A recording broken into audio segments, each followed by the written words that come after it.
Ladies and gentlemen, Manchester City just beat Chelsea 1-0 in the FA Cup final. And who would have thought that this City team, with the way they get beat in transition, the lack of a defense since last year in the beginning of the season, everyone doubted Pep Guardiola. And he's on the cusp of winning 3 titles this season. The FA Cup he's won, the Carabao Cup he's won, and what's left now is the Premier League.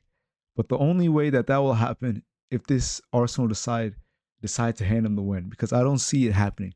I don't see it happening that Arsenal will let them win and crumble this whole season at all. But let's get into the game. Cucurella and Malo Gusto will have nightmares tonight because they don't know whether they were guarding the flash or they were just chasing shadows this whole game. Because my days, Doku and Semenyo showed these boys what levels is. This is real wingers play. On one end, Doku is giving Malo Gusto hell. The other end, Cucurella, he's a lucky one not to get sent off because the way he got turned inside and out like a Spanish tapas, he was out there stripping today, and Doku made mince work of him. The only way this night could have went better for Semenyo is that they just kept on giving the ball and attacking Cucurella's side until he got a red card. But Cucurella was ended up getting forced as a substitute, and Semenyo picks up a lovely goal behind backheel, an assist from Erling Haaland. But these two wingers, Doku and Semenyo, where do you guys rank them as Man City wingers? Because we know in the past we had Raheem Sterling and we had Leroy Sané. The blistering pace at which these players beat you out and line was scary. And then the next iteration, you had Riyad Mahrez and Jack Grealish with the skill that Riyad Mahrez had and the finesse, the flair that he had. And then on the other side, Grealish, a press-proven player. You know when you pass the ball to him, it's safe. He's not going to lose the ball whatsoever. But where do these wingers wing for you? Doku and Semenyo, Grealish and Riyad Mahrez, or Leroy Sané and Raheem Sterling? I want to know where you guys rank these players. And today, right from the beginning of the match, City pretty much had the whole ball this first half, and it didn't look like Chelsea could do a thing. McFarland's man, I believe they lost 6 or 7 games since they sacked Real Losers, so they're on a 6 losing streak, 7 losing game streak, and today was no different. The pressing that Man City came out today, the moment they lost the ball, they were on them. It's almost similar to like PSG, the way they do the pressing. The moment they lose the ball, 5-second press, and then they're on you. And today, City just did exactly that. In the first half specifically, the way Bernardo Silva and Rodri controlled that midfield, Nico O'Reilly bossed that midfield when he came in and inverted in some areas. And it's just, many of these Chelsea players were just chasing shadows, a lack of organization, a lack of structure. And I don't know where it goes with this Chelsea team because it is heading in a scary place. But we just seen that Xabi Alonso did agree to join Chelsea Football Club, but under certain conditions where he has full rights over the squad, full rights over the tactics, full rights over the transfer, and basically the sporting view of the whole team. So Bowley, Egbali, Clearlake, you guys deal with the financial side. I will deal with the team structure. Let me ball out. Let me coach like I wanted to do. And it's wild that they're even doing this because they had a manager in Maresca that wanted the same thing, that won them the Club World Cup against the best team in the world, PSG, this summer. But yet, they didn't want to listen to him whatsoever. They did not want to. And it's just sad because if they stuck with Maresca, I believe they would be in Champions League football. They wouldn't be in the turmoil that they're in right now. And a lot of their players are seeming that they're going to be heading out the window. Enzo, Cucurella, João Pedro, the amount of media talk and the media pressure that these guys are coming out and speaking is absurd. But a few Chelsea players, Cole Palmer has had a terrible season, a terrible, terrible season. And he's still going to be on that plane to the World Cup. But if he starts over the likes of Jude, Morgan Rogers, or any of the other players, it'll be a far cry.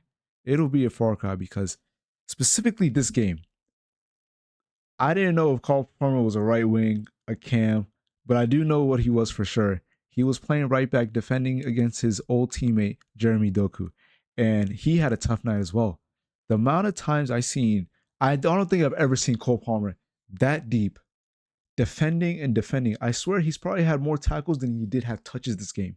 It's honestly shocking that the way the coach set them out there tonight, because they just came out there to be submissive. That's the best way I can describe it. They came out there to be submissive and just let Chelsea and let City do whatever they like with them. And yeah, within the first half, there wasn't really much chances created. Erling Haaland had an offside chance. It was a run in behind by the right back Nuno. He got a slipping ball from Semenyo, cut it across the goal line. Erling Haaland had tapped in, but it was offside right away. And maybe a few controversy in this game. There's a few shouts that Chelsea potentially could have had 2-3 penalties. I don't think any of those were penalties. Husanov got there at the right time, shrugged them off, and they just had to be stronger. I really got pissed off the amount of times that Chelsea players went to the ground so easily. João Pedro, Cucurella, but for João Pedro, he had a lot to do with this game. It really felt like a one-man army when it was coming to attack. There was no one really up for him. And then when the people that did come on, and he later come off an injury, the likes of Garnacho, Neto, what do these players really offer? What do they really create? After spending 1.3 million, 1 billion, you would like to think that there was a player that is at least of the quality of the rest of the players, like a Caicedo, of an Enzo. Where are the quality forwards? Where are the quality defenders? But, and that Robert Sanchez, I didn't notice at first that he was wearing the cap. I was like, is that Petr Cech in that? Is it? Because this is probably one of his better games. He didn't really have much to go against and just not really much shots on target. And let's get into the second half. In the second half, once that mistake happened from James Trafford, that's when it really got peaked for City. Chelsea really started getting on the ball into the game, and it just kept on growing, and it growed and it growed.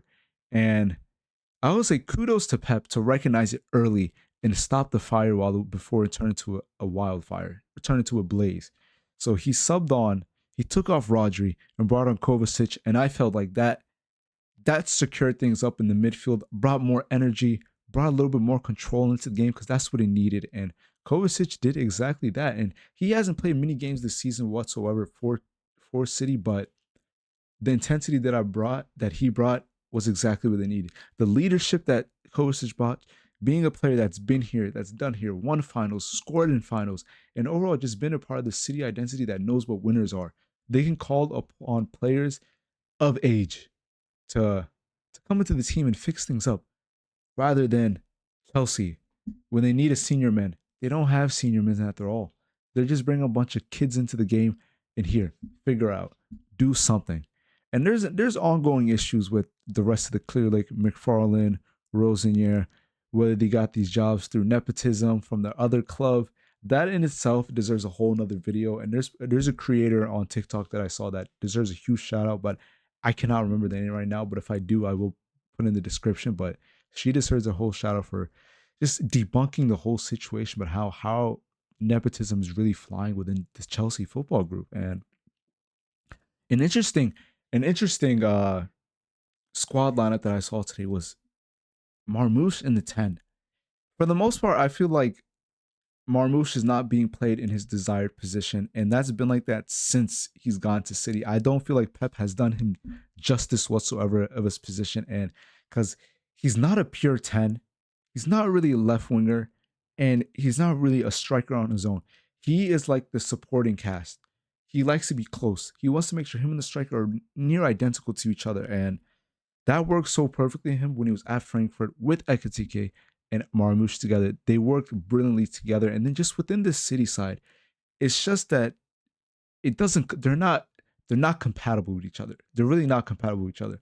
And then him playing him in the 10 position today, I find it strange. I believe Turkey should have started, because Semenyo, he's not really a dribbler, a take on your man like Doku is, but contrary to belief, what we saw today, he did show Cucurella levels today, but still, Semenyo is more of a finisher. Doku is more of the creator, beat his man end line, come and cut inside, draw a pass in. Haaland is, you don't really want Haaland to build up play. That's not his best position. He's more in behind striker. And Marmoush as a 10 didn't make sense. And the way Chelsea set up, they didn't give these men anything in the middle of the park. So most of their success came out from out wide, stretching the midfield, moving side to side. There wasn't really much space into the midfield until the second half when Turkey came on. And even still, when Turkey came on, there was still not a lot of space in the midfield for them to conduct his magic. And this is probably one of the lesser games from Turkey. Yes, he still kept things going, kept things, I don't like to say he kept things safe. The ball is safe when he's with him. So it's not let's say he's keeping the play safe, passing it backwards, passing it this way. Just the way when he gets the ball, you know he's comfy. Nothing will phase him, and nothing at all will lose the ball from him whatsoever. And then there was another chance for Turkey that he had got into the game when Doku passed it to him on the top of the box. He had an opportunity to lay it off to Erling Haaland on the right side, an easy layoff. He would have guaranteed got an assist because I don't believe Haaland is missing from there. But he decides to be a little bit more selfish. He's like, you know what? Let me take on these two players, take them down into the goal box, but then he ends up getting closed out. He's not able to get a shot off, and he ends up still passing it to Erling Haaland. And with the quality of striker that Haaland is, his first touch is very poor. And if he had a better first touch, he would have finished that chance easily, without a doubt. But a few other players that had great games today. Nico O'Reilly, as he always done, he secured that position at left back, or whether there's center mid that they need him sometimes over Ait Nouri. A few other players that played well, like I said, Doku, Semenyo, caused them havoc today for City. But all in all, it was a really comfortable win for Manchester City, and I say it's on to the next now in the league.